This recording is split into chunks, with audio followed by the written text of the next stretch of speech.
Well, hello there, everybody. This is the roundup of the weekend. We've made it to the end. Can you imagine? Can you imagine what our lives are going to be like tomorrow when we go back to our normal selves? I'm Zach Davis, and I'm here with Miss Emmy. That's me right here. We're hanging loose. We had another weekend of rounding up. This is, I guess, episode 11. This is number 6 of our weekend roundup series. Yes, sir. We're just continuing to bust through the weekends and see what we can see. And we had some big openers this weekend. This weekend was Wicked. Huge success. A lot of people are seeing this. I liked it. And we also had A Real Pain, which I guess opened a couple of weekends ago, but I finally got the opportunity to check it out. So we're going to talk a little bit about both of them. But yeah, we're just going to break right into this. I feel like this is going to be a shorter episode. I feel like we don't have as much to talk about this week with the film festival behind us. So, do we have box office numbers and stuff like that? I sure do. I Hell yeah. have everything. So let's talk a little bit about it. First off, let's talk about some news. Javier Bardem, you know him, you love him, as Anton Chigurh from No Country for Old Men. Just absolutely chilling fella. He is going to be in a remake of Cape Fear. Now this is... Bring it on. This is something that I'm excited for because Martin Scorsese and Steven Spielberg are executive producing this.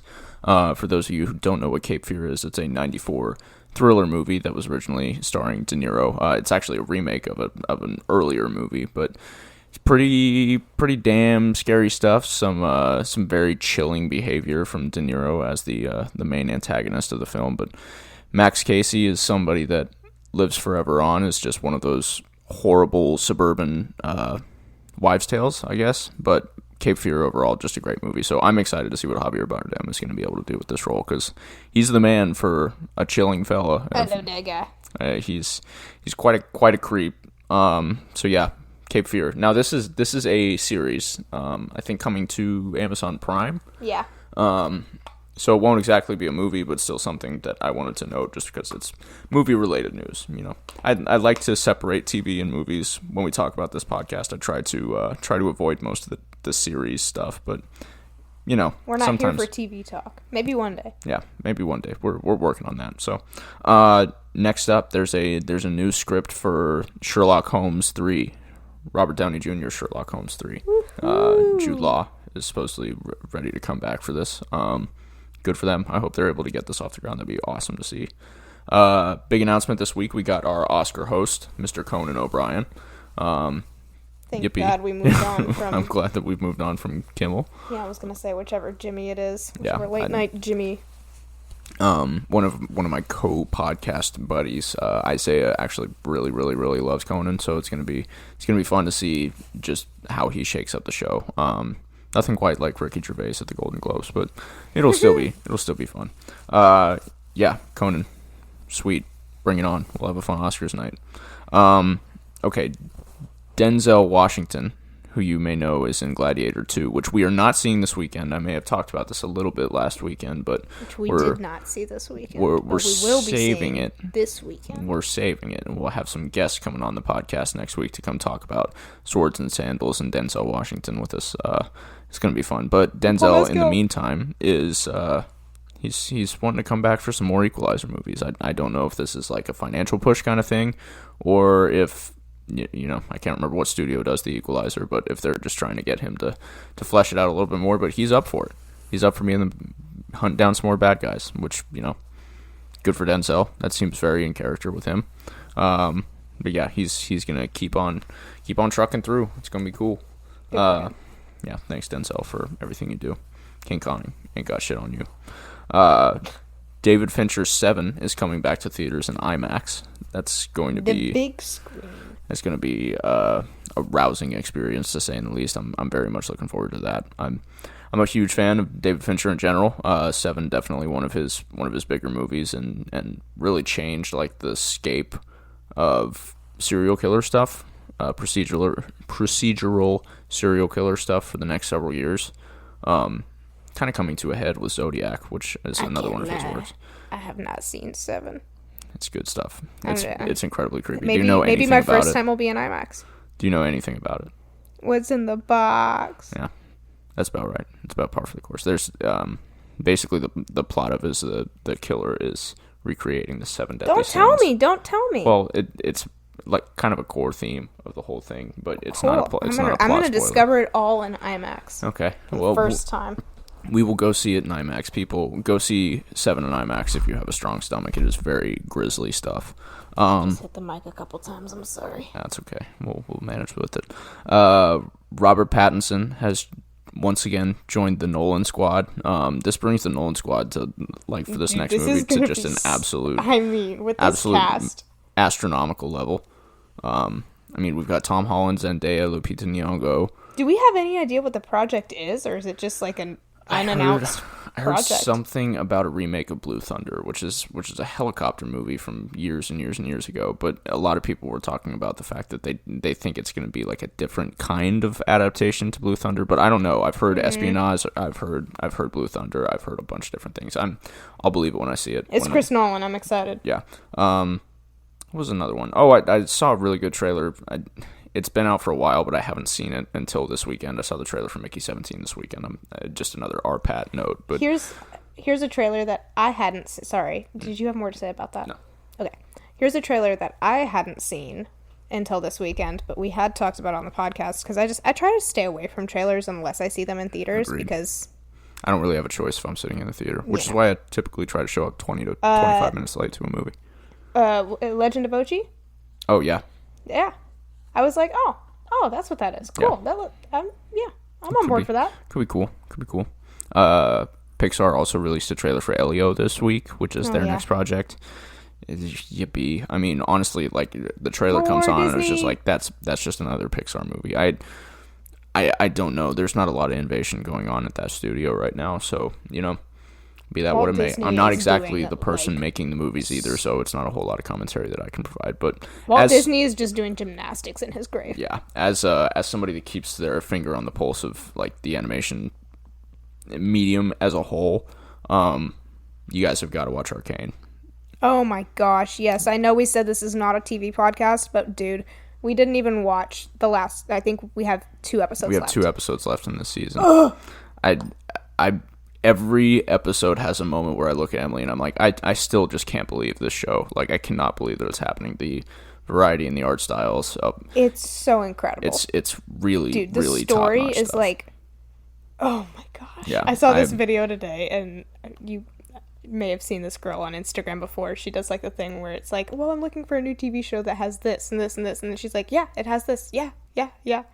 And just the list that she ran through for Arcane, I was like, yes, it has all of these things, and it's amazing, and I love it. It has an incredible amount to offer. I highly so recommend good. it. The second season has been nothing but highs. I was so worried. Nothing but highs. I was so worried it wasn't going to be good. Yeah, no, I didn't realize how excited I was for the second season until I booted it up, because I've seen the first season multiple times. I've gotten multiple people in on it, and it's just exceptional. I really do love it. Anyway, moving on from Arcane. Last piece of media note. How to Train Your Dragon live action trailer came out this week. Saw that in theaters too. Yeah. I mean, I really love the original How to Train Your Dragon. I think it has one of the best soundtracks, like. Yeah, the piece of score, you know the piece if you've seen the movie or seen any of the media surrounding the movie, but just an amazing piece of music. Dude, and I was like, kind of watching the trailer, and I was a little. I mean, I get it. I get that How to Train Your Dragon has been out or whatever, but I just get so mad when trailers show the good stuff.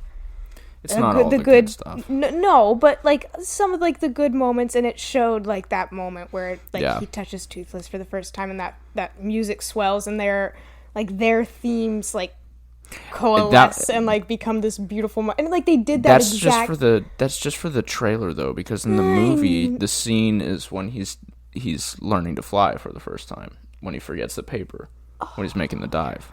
You're right. Sorry, I've been out How to Train Your Dragon. No, that's okay. I saw How to Train Your Dragon in the movie theaters with my best friend Bobby for his birthday. I can't remember, like his 11th or 12th birthday or something. Completely changed my life. I was absolutely blown away by that movie. It's such a good movie. Yeah. Okay, let's Let's no need for a live action, but that's just my opinion.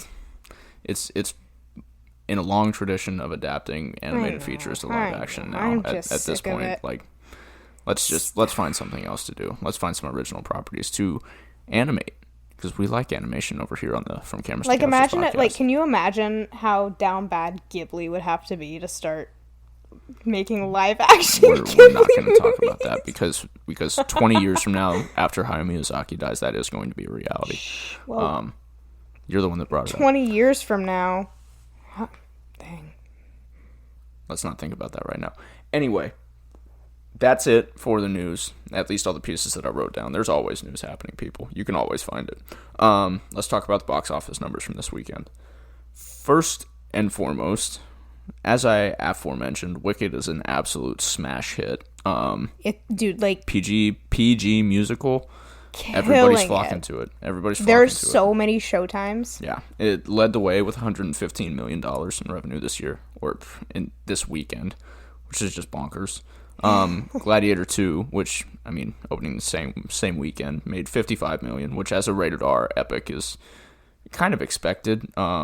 Opening against Wicked is also a tough stint, but some people try two different to, like, crowds. There's a lot of like moms and daughters going to see Wicked while dad and sons go to see Gladiator. I can only imagine.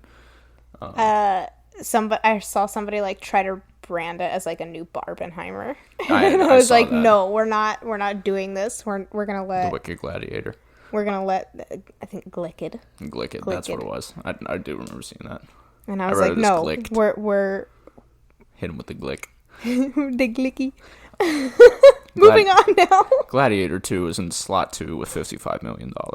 Red 1 comes in third place, not first place, as you would assume by the name or the CGI budget. $13 million it put in this weekend, which I think, I haven't checked the numbers for last weekend. I saw something about how, like, it cost them, like, the budget was like it cost like $350 million. I think it was $250. Okay. But, like, it has not even come remotely close to making that. Good. I say good. I say less of these, like, just brash, stupid ideas.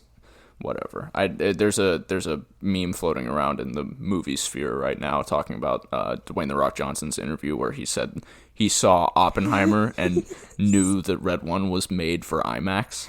And it's just like, wow, yeah, you really had a vision for that one. I see Best Picture winner Red 1 coming to IMAX, taking all the theater times up. Imagine The Rock winning an Oscar. Imagine all the people. Fourth place. This is an interesting one. Bonhoeffer. It's been floating around now. Bonhoeffer is a story that I have heard for a long time. But I think this is an Angel Studios movie. I can't remember if it's an Angel or whatever the other big Christian release company is. Whoever did Fireproof. Yeah, it's not it's not the people that did Fireproof. But this one's performing pretty well. It came in with $5.1 million opening weekend, which for some of these smaller movies is really impressive. That's just good stuff. Bonhoeffer's definitely a good story. I haven't heard anything about the movie, but if you're interested in like a good Christian story, this is one to check out. Fifth place is Venom. Come on now. Why are we still doing this? On. Let this movie die. Let it die, please. I'm so over this.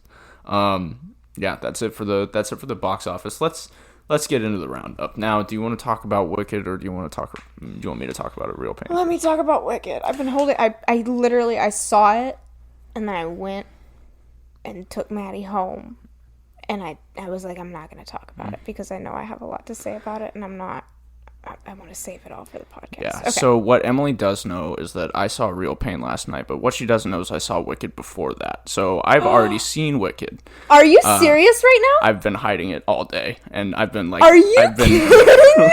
I've been like dodging around the questions. I've been doing a little shit about it the whole time. Well, you shithead. Yes, I'm so glad we get to talk about it together now. I did see Wicked last night. I had to call Rachel this afternoon to talk about it just because I couldn't hold it in any longer. But so what did you think? This movie is really good. I'm glad you liked it. I knew you would. I'm so glad you saw it. Here's the thing with movies like this. I think that it benefited me not having to watch it with you and like see you kind of checking my reaction. because I don't know, but sometimes that just does it for me. So I went alone to the Regal Cinemas last night and double featured Wicked and A Real Pain. That's crazy. I can't believe you went and saw this. Okay, wait, let's talk. Okay, so let's start at the top. Cynthia Erivo. I hope that I'm not butchering her last name. I think that's right. As Elphaba, she is just absolutely stellar. Ariana Venti as Galinda. And I wanted to hate her, and I didn't. Galinda, and later Glinda. My sweet, sweet, beautiful white boy, Jonathan Bailey. I love him. Jonathan Bailey. Sex on a stick. That's Jonathan Bailey. Fiero in this movie, I was talking to Rachel about it earlier. So good. There's a musical number that happens about halfway through called Dancing Through Life. And I love it. His bisexuality is he's gay. He's gay. I'm aware. He's gay. I'm aware. Thank you very much. But it's just so funny that like the whole story centers around Galinda and Elphaba's like coinciding relationships with him, but he's also having all these dances with these other boy partners, and it's just like it's a big thing to show that like Dancing Through Life is. I thought it was great. I thought it spoke to Fiera's character very well. I thought it was very funny. Disclaimer here: neither of us have seen the musical Wicked. This is something I wanted to start with. I am a by proxy only Wicked person. Like Emily's reaction earlier to this on my seeing Wicked is because I do not associate. I'm shocked and. I'm shocked. I wanted to save it until we recorded to surprise you. I'm clipped so hard, and I apologize. But okay, I want to say this real fast. Hit it. Here's my relationship with Wicked. Never seen it. A huge Broadway fan. I can't say I've seen a lot of plays though. But, well, I mean, I've seen a lot of plays, but not Broadway stuff. Anyways, I listened to this musical driving back and forth from college. On that 3-hour drive a nauseating amount of times, and it just like I know it front and back, and I was so excited to finally get to see something other than a bootleg of it that I watched in high school or something, and this really fulfilled my expectations. No one mourns the Cumberland students. No. We're not going to talk about Cumberland. But we will talk about Wicked. Okay, so anyways, I was running through the cast, and I got distracted by Jonathan Bailey, as we all do. Jeff Goldblum is the wonderful Wizard of Oz. We have Michelle Yeoh, and she's just so... I love Michelle Yeoh. Ethan Slater. We've got sweet Ariana Grande's little boyfriend managed to snag a role. Previously SpongeBob on Broadway, if you didn't know. Yeah.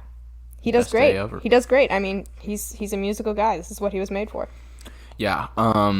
So overall, for those of you who don't know anything about this movie, it is basically a retelling of the story of the Wicked Witch of the West and the what do they call her in the Wizard of Oz? The Good Witch, Galinda. The Good Witch, Glinda. Glinda. Yeah. So it is a retelling about their relationship. It kind of frames this whole story of Elphaba, the Wicked Witch being melted at the end of the story of the Wizard of Oz, and this play was incredibly popular upon its initial release. So it's still incredibly popular. Yeah, remains like a very pivotal. This is its 20th year. Yeah, on Broadway. It's one of those like modern musicals that has just remained in the sphere for a while. Now, I don't follow the Broadway scene very closely, so I did not know much about this going into it. I'd heard a couple of the songs and some of that stuff.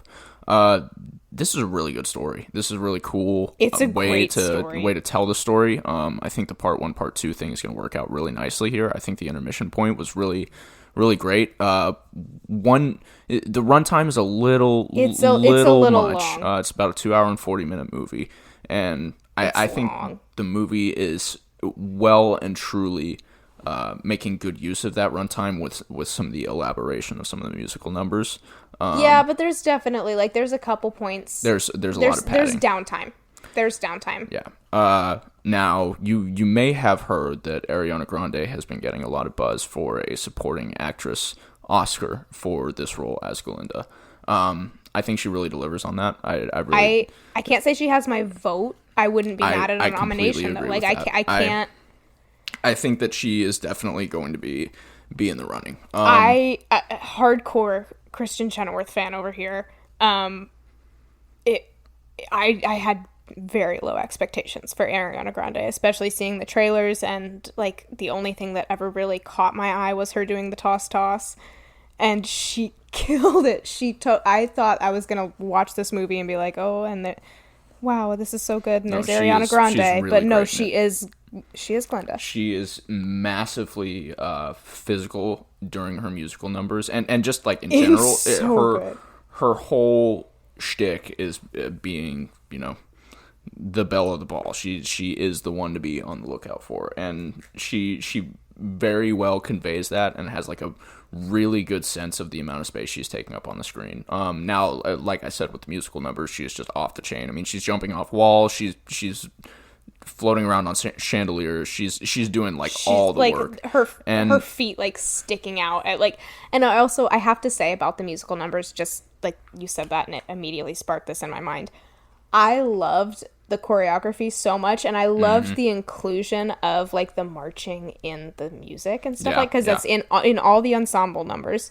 You hear like this marching that like goes with the beat of the songs, and it's so like I was so enraptured by it. The scoring of this is really, really good. I was impressed by that. I was really impressed by the vocals. I mean, I was worried it was going to be popified, and it wasn't. No, it definitely like. It has that Broadway feeling. Like it's got that I Learned to Slam on the Brakes like opening beat up into Defying Gravity. Like there's Mark Platt worked on it. That's it is very quintessential like Broadway play stuff.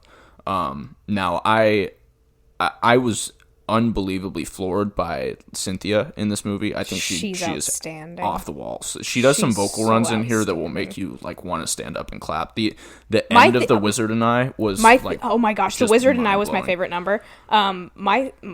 First of all, full theater, theater 11, completely packed yesterday when I went. Theater 11, like I said, one of a million showtimes. I had a hard time finding a parking spot at our small local theater, and everybody applauded at the end of the movie. Yeah.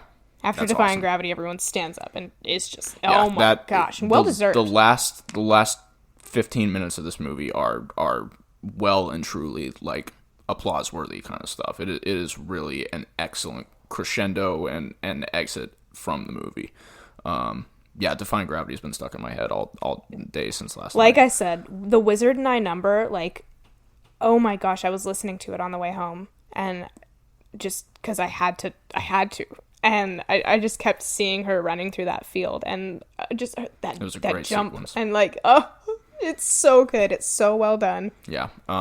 Very, very charming, very reminiscent of like it's a big blockbuster movie. There's two sides of me when I'm looking at this movie. Like, there's a side that wants to resent the part of me that likes it because you know it's one of those big movies like that, and I'm typically a much bigger supporter of like independent media where people are really telling important stories. But I think this is genuinely like one of the best movies of the year. I think it's so good. It's a real treat. I've said plenty. I don't know anything about this, and going into it like completely blind, and you know knowing the names of a couple of numbers going into it, I was really floored. I thought it was really awesome. What did you think about the sequence with them in the Ozdas ballroom and Elphaba and the dance? Yeah, I thought it was great. I thought it was really great. Oh my gosh, definitely. I think that was my favorite part of the movie. Like, it just. I have not been able to get the last 15 minutes out of my head since I saw it last night. So I really think that's a little bit of a basic answer, but that was the most like effective part of that movie for me. Just this. Okay, this is something I have to talk about when we're talking about this movie, and I will say if you. This is not a story spoiler, but if you really truly care about going to see this movie and you haven't already, plug your ears for a second here, because I have to talk about the cameos.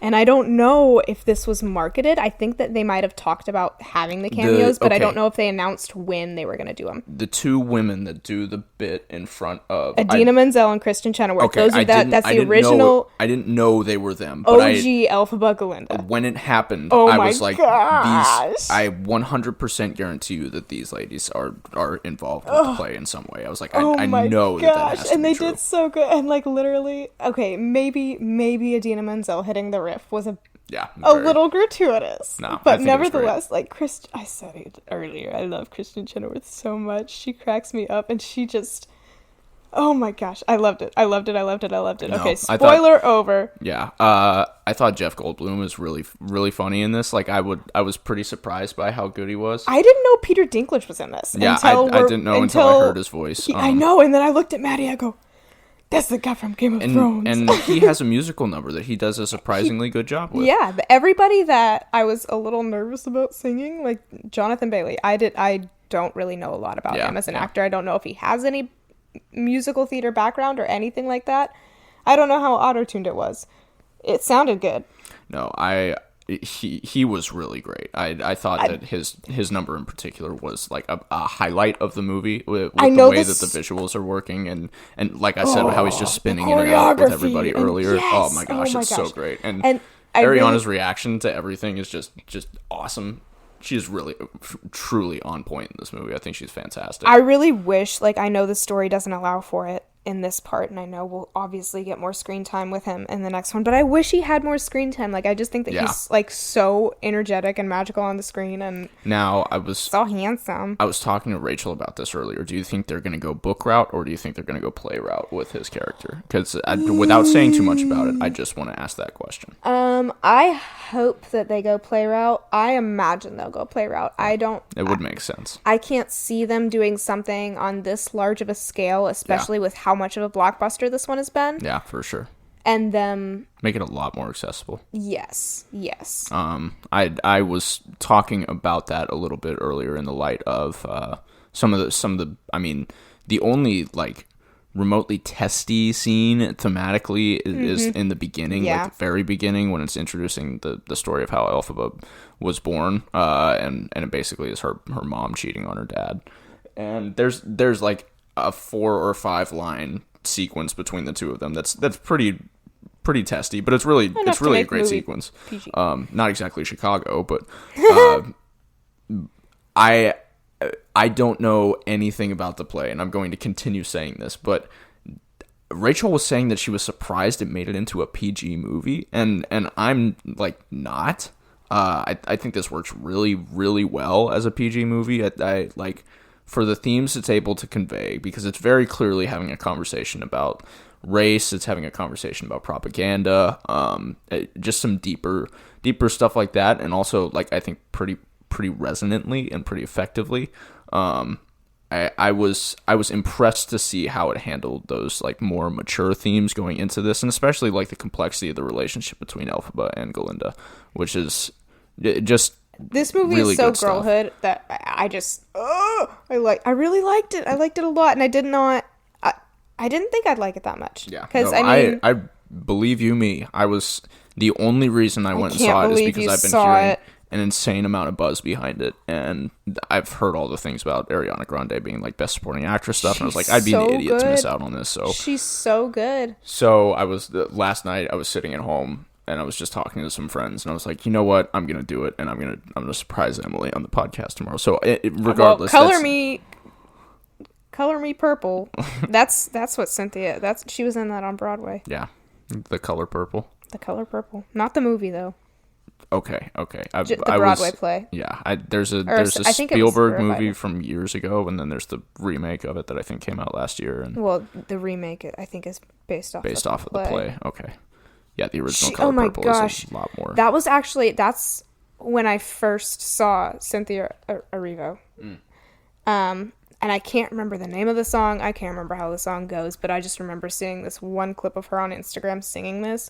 Oh my gosh, she's magical. Like, her voice is just so outstanding, and she's like, she does such a good job doing, like, she's so natural with it. Yeah, she is really, really fantastic in this movie. Like I said, her musical numbers are so off the walls good.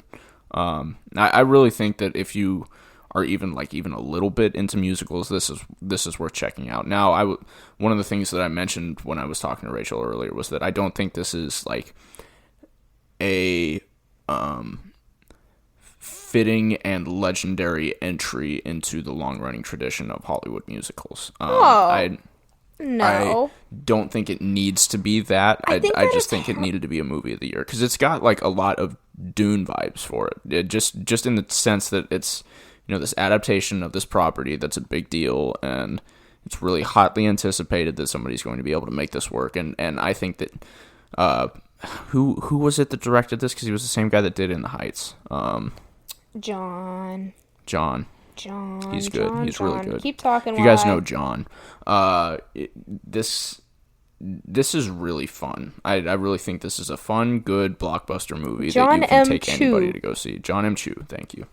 I knew it was John, and I knew it was with no H. I really did not know at all earlier, but overall, like that's all I'm going to say about it, and we can continue to just have a dialogue about it if you have anything else to say about it. But I really think this movie is worth seeing. I avoided reviewing it on Letterboxd in case Emily reviewed on, because I would have seen it. I didn't want Emily to check it out. I look at Letterboxd every day. But yeah, I saw it last night before I went to go see Real Pain, and I was like, you know what, this is really great. Okay, you might have already said, but I'm just so blown away that you went and saw it. What was your, like, favorite part? Who was your favorite character? What about the story was your favorite? Tell me everything. I need to know. I really thought that, like, like I said earlier, the more allegorical stuff is always the stuff that, like, catches your eye. Catches my interest. So I just, like, the relationship between Glinda and Elphaba is very clearly, like, the core of this story, but like numbers like No One Mourns the Wicked and stuff like that, just really I love stuff like that. Like, I love seeing people rising up for the wrong reasons because of something that they've been fed, and it kind of highlights, like, the damage that higher powers can do, which I guess is ultimately the whole story of the Wizard of Oz. But I know that the second part is going to deal a little bit more directly with the actual events of the Wizard of Oz, and I mean, there's a lion cub that shows up in this movie, and I was like, oh, I wonder where this is going, and stuff like that. Well, I mean, they do a lot of that. Yeah, I mean, like, Glinda throws her the ruby slippers at some point. And ooh. There's a point when they're doing Popular, and Glinda's, like, pulling some ruby slippers out of her dresser or whatever, and she clicks them together 3 times. Popular was just great stuff. Outstanding. Yeah, really good, really good stuff. Oh my gosh. Overall, like, just There are some incredibly talented people that put this together, and it takes an insane amount of effort to do something like this. And, like, while I'm not always the biggest fan of, like, the CGI glossy look of stuff like this, I really was very happy with how this movie turned out. It's enchanting here. Like, it's just magical, and I don't know. It's so colorful and vibrant, and a beautiful movie. Yeah, there's shot. I love really good underlying themes to all of it. It's not. Emily was talking a little bit about it earlier, and she was asking me about what our mom would think of it, and how it's like a little bit more. I wasn't asking. Yeah, I was telling you. But I was sitting there, like, trying so hard not to have an actual open dialogue about it with you, and keep you under the guise that I knew nothing about Wicked at all. So I was just like, yeah, okay. Anyway, I'm just glad that I got to two more things I want to say about Wicked. Number 1, we have not talked about the what is this feeling number, which also super incredible. I loved the way that they split the screen. That was really good. I love the choreography when they're marching and they're doing the Dear Galinda, you are just too good. Yeah, oh my gosh, that has been stuck in my head, and it will, like, be for the next 10 years. No, that's awesome. Okay, number 2, Mama, you texted me and asked me, Mama, what did I think? I think that you would love this movie. I really do. And I know that okay. To my Christian listeners, I know that we sometimes have difficulty with, like, witches and stuff like that. Get past it. No, there is nothing. And there were a couple points where, like, she does a few spells and stuff like that, and I was like, and there it is. I was like, there's the issue with it, and I know the difficulty with there being good witches and bad witches, but it's just something that can be seen as morally gray, right? And I genuinely don't think it is. And I think that it is complicated in the way that, like, we all are, and I don't think you're compromising any values by going to see this movie. Like, I don't think that I guess I don't think it's that deep, and I'm not trying to be harsh when I say that. If you do think it's that deep, I commend you for that. But for me, that's why we disclaim this stuff all the time, you know, because we come from a family that is very much like that, and that's stuff that I value from everybody's perspective. Like, what do you approach this with? What are you cautious about when you go into stuff like this? And if nothing else, I'm glad that we can kind of provide a little bit of commentary into that. So, yeah, good point. Very good points. But yeah, I just had to bring that up because, Mama, I do think you'd like this movie. Ooh. Oh okay. Wicked. I had a really fun time with this. I can't believe you went and saw it. Now I feel bad I didn't go see A Real Pain. No, it's because okay. I thought about going to see it yesterday and I didn't. Wicked was my 7 p.m. showing, and then A Real Pain was 10:30 last night when I started. You're wild for that. Yeah, the film festival. It broke us. It's changed like how I can. I was thinking that while I was sitting in the theater watching A Real Pain. I was like, oh, this ain't shit. And, no, I was thinking about going to see A Real Pain at some point in time this weekend, and I just was not willing to drive up to Knoxville and then come back to the Maryville. By the time I get through my conversation about A Real Pain, I will genuinely tell you that it is something worth watching at some point, but I don't necessarily think it's something you need to go out of your way to check out. Cool. Well, I'll let you talk about it now. Okay, so let's talk about A Real Pain. This is Jesse Eisenberg's sophomore directorial movie.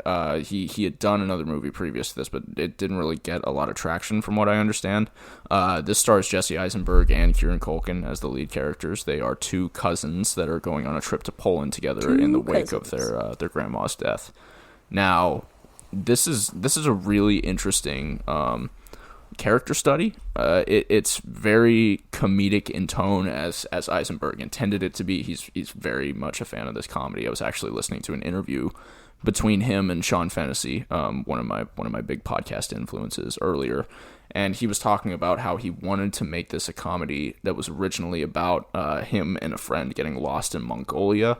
And he started writing himself into a corner and getting to the point where he didn't really realize that he realized that he didn't know anything about Mongolia and just going on tour there. So he ends up getting to this point where he's like, I'm going to flip this into a story about these two these two boys that have Jewish heritage going to Poland in the wake of their grandmother's death to go visit her house, and also to go on tours of concentration camps and just touring through learn about Poland her life a and little World bit. War II in general. So you were talking to me about this movie, and wasn't that like her? Like, she gave them money to do that, like, in her will? She basically willed them money to go on this trip.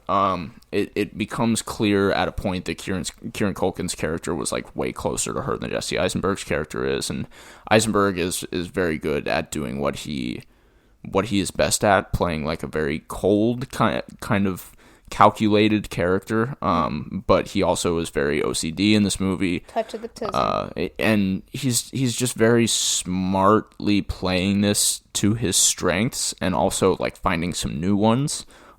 He does have a couple of like breakdown moments. There are a couple of monologues that he does in this that are really exceptional. There's one in particular, if you've seen the movie, or if you do go check out the movie, there's a scene in a restaurant that they have that he delivers like this really good monologue that definitely made me tear up. But ultimately this is just a story about the reflection of these two cousins, that almost are close enough to be brothers. They've fallen away from each other, you know. Jesse's character lives in New York, and Kieran's character lives in, you know, closer to home. He's a bit of a not like burnout loser archetype, but just a very challenged kind of person. Just, you know, kid that smokes pot in his mom's basement. He's just a little guy. He's a chill guy. He definitely is, and he is like painfully charismatic, but as soon as you flip the switch of like saying something that he doesn't want to hear, he's like, not cool, man.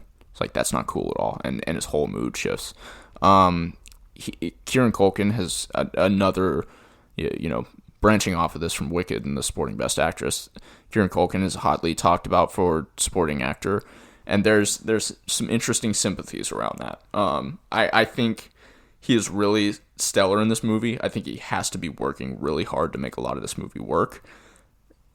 it's a little interesting that he would win the Emmy But for maybe Roman this year, and then win the Best Supporting Actor for kind of doing the same thing. That's one way to read it, and another way to read it is he's just a really great actor having a really hot streak, and he does deserve it.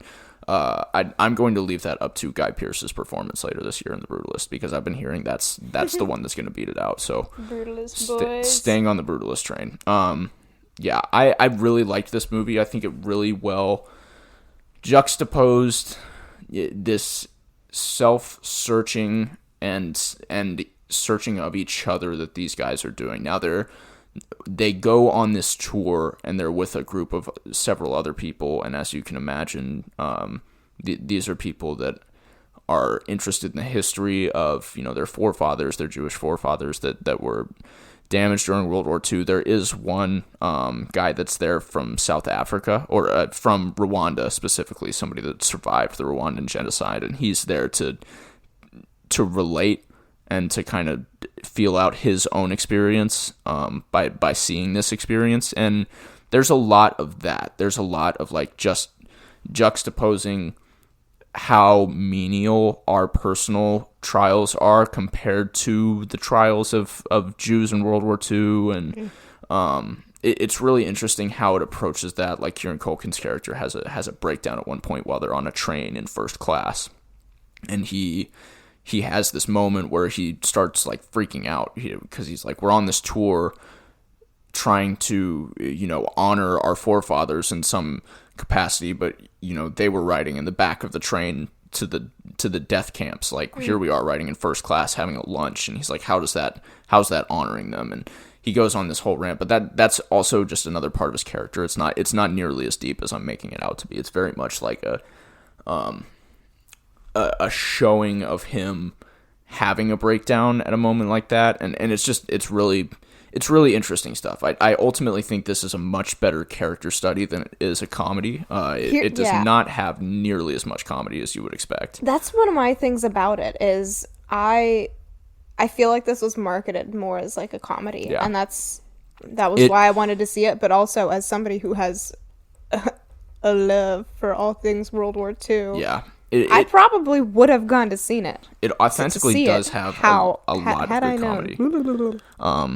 It does have a lot of funny moments that it shares throughout the course of the movie, but it is a really somber and pensive movie. It's very self-reflective, which I think, listening to Eisenberg and the way that he kind of operates, he's a pretty eccentric guy, and very clearly somebody that's very self-reflective, and I think a lot of that shows through in his work here. So overall, I think this movie is very good. I think there are some really, really good performances and some standout moments in particular from its top build. Of course, Culkin and Eisenberg. It was good, but not great, and that's kind of what I'm leaving it with. A good movie to watch from your couch, but not one worth going to see in theaters. I not even if you have a theater near you and you're just oh, Real Pain's playing this weekend, go see it, and you don't have anything else on the list, go check it out. It's worth seeing for that. But if you're like us, where you live 45 minutes away from Knoxville and you have to drive up there to go see it, it's something you can probably wait until it starts streaming, because if I were to guess, this is one of those movies that is going to start streaming pretty heavily towards award season, because they're going to try and make the big push of everybody getting to see it. This is typical Oscar strategy stuff nowadays, now that the streaming game has just completely taken over. And I'm interested to see how that's going to function into the back end of this year with stuff like Sing Sing. My gosh, yeah. I was thinking about that movie. Briefly talk about Sing Sing, just because. Where has Sing Sing been? Dude, I've been wanting to see it for so long. The only theater we found it available in was the Belcourt. My favorite Nashville spot. And when we were going to see Boogie Nights, and I'm sorry, but I kept looking at that, and when we were standing in line, I was looking and I was like, Sing Sing's over there, and I was like, but Boogie Nights. But Boogie Nights is right here. Boogie Nights was a necessity that night. We went and saw that on the original 35mm print. That was just a life-changing experience. Let's talk about Sing Sing a little bit. Now, I haven't seen anything about this movie. I know very, very little about the plot. I've tried to keep it that way so I can really be surprised when going into it, but this had a lot of Best Picture buzz at the top of the year, and it has just totally disappeared. There's been a lot of conversation about how, I think it's A24, has really poorly handled the release schedule of this movie. because when it was like they kind of killed it before the buzz could even really get up to a good point, because it showed in like 50 theaters, and then it showed in 100 theaters, and then it showed in 200 theaters, and then it showed in 100 theaters, and then it showed in 10 theaters, and then it just disappeared. I heard about this movie for like a week and a half, and then it was like the midpoint of the year. I mean, it was earlier. It was probably September at least. I think it was the end of August. Yeah, it was certainly August. Yeah, and it's just disappeared. Like we have not heard anything about it coming to streaming. I just don't know what's going on with this movie. So I'm hopeful that we'll see a release of it in the back end of this year at some capacity. Like they'll put it out into theaters where everybody can access it. I don't even know if it has the legs to stand on now though, which is really interesting. So I really hope that they can build the hype train back up for this one. And we'll continue to cover it as it gets closer to the award season, because I'm sure in some capacity it's going to be on that awards list. And if it is, then it's going to see a much more interesting theatrical release. So we'll come around to it when it gets there, but I definitely want to check this one out. I mean, it's the story of this incarcerated guy that kind of finds healing through a musical theater group at his prison. That's all I know about it, and that is enough for me to that compared with added to the Oscar buzz that's been floating around is enough for me to get interested in it, because I mean clearly this sounds like a pretty heartfelt and interesting story, and not really something that I've heard something like before. So Sing Sing, that's one I'll be keeping an eye out for. But yeah, I have a couple questions for you. Oh yeah, hit it. Okay. What are your ratings for the two movies? Because mine for Wicked is a 7.5, 8 out of 10. Wicked is an 8 out of 10 for me. I think this is the blockbuster movie of the year that is accessible enough for everybody to catch. I think that you gotta go see this movie in theaters. I don't know, because some people have the musical ick. It's if you are interested in musicals, if you're looking for a family movie to go see this year, this is probably the closest thing you're going to get. But it is very much more akin to Barbie than it is something that's so open for everybody. But I really think this one is worth recommend Wild Robot for family movie of the year. That's just me though. Yeah. Still showing in theaters. I think this is going to just overall be the blockbuster hit of the year, and that's saying a lot with Dune 2 at the top of this year, but I think this is going to be the one that takes it all the way. Now that doesn't reflect on my opinion of it. I think Dune 2 overall is a better movie, but this is a really good one, and I really think this is a pretty damn good entry into that fall block where everybody's wanting to go to the theater, they're wanting to get out of the cold and go see a movie because it's just can't it's go outside time. Anymore. Yeah, want to spend time as a family. Go to the theater. I think this is the time for it. So go check out Wicked. It's for sure fun. A Real Pain, I'm gonna give about a 7 out of 10. I think there's a lot of stuff that is really smart about this movie and the way that it operates, but overall, coming out of a 3-hour Wicked movie and going into an hour and a half, tragic comedy, really, really thoughtful tragic comedy. It was not exactly what I was expecting out of the movie. So I did like it. I thought there was some really good stuff to be had in here. I don't think it was like Banshees of Inisherin or anything like that, but I really do think that this is one worth checking out when it gets on streaming, which, like I said, it will probably be towards the end of this year. So that's where I fell. Okay, second question. Yeah. It's a two-parter. What was your Wicked? Hey.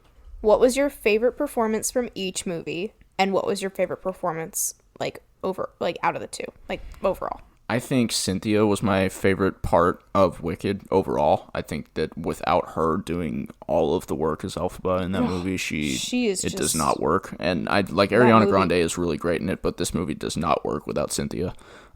She is stellar, and she is given enough room to really flex her vocal muscles, flex her acting ability, her body language. She's really great in this movie. She's so perfectly stiff when she first shows up. I really think she was the greatest part of that. Now here's a quick question that I wanted to bring up. Rachel, when we were talking earlier, mentioned has Rachel already seen it? She has not. She's seeing it tomorrow. So she'll be checking out this pod later. Think so. Rachel had mentioned that all of the singing was done live for this. Okay, so it's kind of like a Les Mis deal. Situation. So they sang it live as they were acting it out, but and then what you're it up hearing they need to. is like a cleaned up version of it, and in the studio kind of. Yeah, I'm pretty sure it's a studio right? But I could be wrong on that. There's no way that all of this stuff is happening live. Like I was thinking that after we had that conversation earlier, it was like there's absolutely no way they could pull all this stuff off live. I know that they seriously considered keeping some of the Defying Gravity vocals when her and Ariana are harmonizing, but aside from that, I don't think that we actually are hearing any.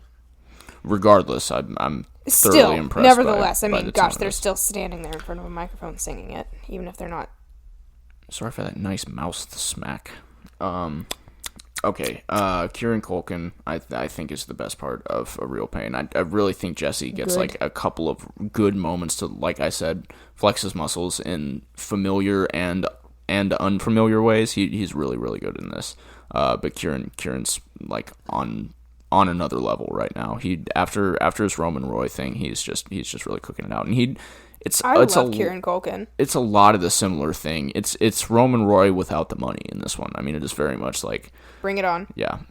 There's a bit in the opening part of it where he is bringing his backpack into the airport, and he's talking to Jesse Eisenberg's character. He's like, dude, I got something for us when we land. Jesse Eisenberg's like, you're not bringing weed on the plane into Poland through customs, are you? And he's like, they don't even care about that stuff anymore. It's like, no, they very much do care about that stuff.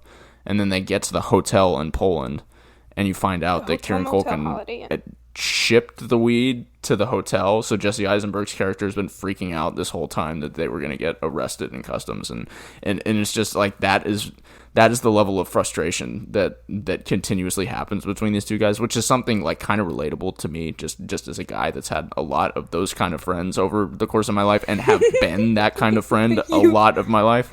You definitely, I can think of a specific instance.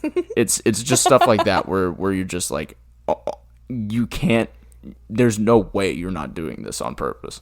But overall, yeah, just good stuff. So your question was, what was my favorite performance? I forgot the second half of it. The second part is like out of the two. So you said Cynthia and Kieran. Which of those two like takes the cake for you? I think I think it's kind of apples and oranges, but you have to pick. If I were to gun to your head, if I were to pick one over the other, just as far as like best performance, that's what I'm looking for. I mean, you're sitting there. I would have to say Cynthia, but I don't know a whole lot more about her, like, because Kieran's not really doing anything too different. He's doing like little tweaks. I know this isn't her first like on-screen role, but this is like her first like big on-screen role. Yeah. Like she's mostly Broadway. No, I think she's damn great in it. Yeah, I overall would be more inclined to say Cynthia, just because she's really got some stellar moments. But you know, there are a lot of moments that just come from the post processing of this whole thing. But regardless, just a great performance, just a really great movie. Like I said earlier, it really does feel out its runtime. I forgot to like elaborate on that, but 2 hours and 40 minutes is a lot. Dude, it is a lot. And like I wasn't sure how long it was until I was sitting there in the theater watching the trailers, and I was like, what's the runtime on this? And I was like, 2 hours and 40 minutes. Yeah, by the time you get around to like A Sensible Man, is that the a Sentimental Man? Thank you. The Jeff Goldblum number. Also, just a quick note about that. When he shows up and he does the little tippity tap and they applaud. Dude, that little bit right there, awesome. I ate that up. Yeah, I ate it up. Yeah. Anyway, go see Wicked. I think it's worth it. I check out A Real Pain at some point. It's very, very good, and it's one you're gonna see it anyways in your lifetime. Like, you know, like I really. Yeah. Or like in the next like 2 years, people are going to be watching it so much. You're going to see it at some point. Go see it in theaters. It's going to be a lot. And, you know, this conversation is probably not going to age very well because by the end of this month, I will be so wickeded out. It's not even funny. But hey, that's just the way that the ball rolls. And here I am, Sisyphus, just rolling the ball up the mountain, trying to deliver. I even wore green to the theater. I didn't even notice until I was scanning my ticket. And then I was like, look at me. I look like I'm going to see Wicked. I was almost tempted to take a picture of myself in front of the cutouts last night and send it to you, but I couldn't have. I wanted to. You should have just taken it and shown it. You should have just pulled it out on the podcast. And I hope the viewers are as surprised that I went and saw Wicked as Emily was, because it's a big step for me. Judanice, this one goes out to you. I have to, because she literally texted me and she, hold on, I have to read this text exchange. Where is it? This can't be good. Okay. I said Zach is literally considering going after all the good stuff he's heard. She said his opinion would be excellent. It would be a refreshing perspective. I said, I hope he goes and sees it, because if he doesn't see it in theaters, he won't watch it. She said, that would suck. Tell him not to be a loser. You didn't even have to. I made that choice on my own. I'm so glad you chose not to be a loser. No, and I have chosen many points in my life to not be a loser, and this moment was my most important one. This was my most important battle. So, any old who. That's about it from us. Yeah. All right, let's talk about weekend or weekly highlight options, because we haven't even really discussed this. No, I haven't even brainstormed. thought about it. So let's think real quick. I have Fantastic Mr. Fox on the mind. I know that we just did Wes Anderson. Well, not just did, but we have done Wes Anderson, and we're not super far into our weekly highlights, so I know we might want to stray from that. But I have that on my heart because it's Thanksgiving time. The leaves are falling. Damn it. What the cuss? What the cuss? Yeah, I've got that on my heart. I certainly could be swayed into presenting a Sofia Coppola movie as one of my options. You know what? We could get a little lost in translation. You pick between Fantastic Mr. Fox and Lost in Translation as your options. Well, what's your option? Because I want to know so that I can know which one. I have to know what audience I'm appealing to. My option. Here's the thing. The Django episode has been one of our most popular ones so far. So I want to continue with the trend of like not doing anything that's too niche. Yeah. Damn it. How about the Big Lebowski? How about we do the Big Lebowski? We haven't done any Coen brothers. I kind of wait. Should we? I was thinking about True Grit just then. I said Coen brothers. That's a good movie. Okay. Damn it! I need to think about it. I don't have a solid option right now, and I'm sorry. We are going to be going. My pitch is definitely going to be the Big Lebowski, and Emily's going to go between Lost in Translation. I'm going between. If you're making me pick betwixt those two, I can pick right now. Well, pick right now. So well, then I'm gonna go with my heart and go Fantastic Mr. Fox because it's on there. All right, people. All right, those are our options: the Big Lebowski and Fantastic Mr. Fox. We are gonna throw that up. We'll put that up on Instagram tomorrow after the episode releases. Give you guys some time to listen in, check it out, and I'll throw up a poll towards the end of the day. So get your voting fingers ready. It's gonna be a fun week. We're gonna check some things out. Rachel and Riley will be coming in this week, and we'll be checking out Gladiator at some point. So we'll catch up on the crew on that the pod next weekend. Hell, I've got the AMC subscription. I might go check out Bonhoeffer too, since that's doing so highly this week. Better than Venom. Ladies and gentlemen, thank you for tuning in.